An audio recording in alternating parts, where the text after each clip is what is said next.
we're going to explain how to sum filtered columns in Excel. There are several ways to achieve this, and we'll cover the most straightforward methods. Step 1. Using the subtotal function. This is the most efficient way to sum only the visible cells after filtering. The subtotal function has a number of options for different functions. For summing, you'll use the number 9 or 109. Number 9 will sum all visible cells, including those that are hidden manually but not by filters, while 109 will sum only visible cells after filtering. Use it type n subtotal 9 range or n subtotal 109 range, where range is the range of cells you want to sum.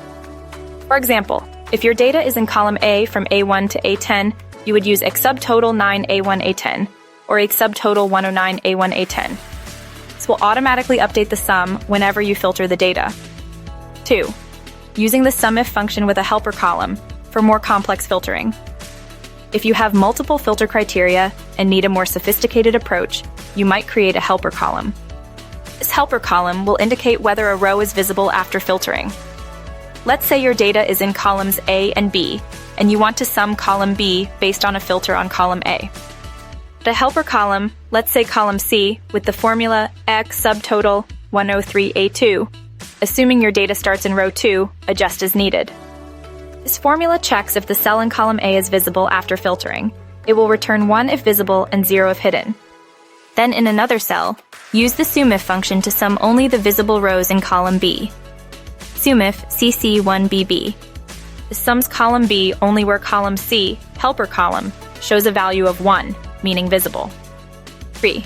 Using the aggregate function for advanced scenarios. The aggregate function offers similar functionality to subtotal, but it provides more control over which functions to ignore hidden rows and errors. For summing only visible cells after filtering, you can use ECU aggregate 9 from 3 range. The 9 specifies the sum function, and the 3 indicates to ignore hidden rows.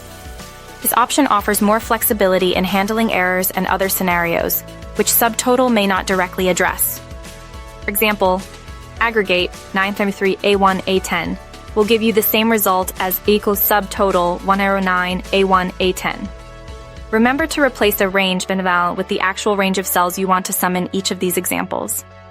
Choosing the right method depends on the complexity of your filtering and your comfort level with Excel functions.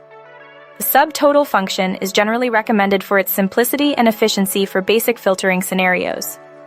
SUMIF with a helper column approach is useful for more complex filter conditions, while the aggregate function provides the highest level of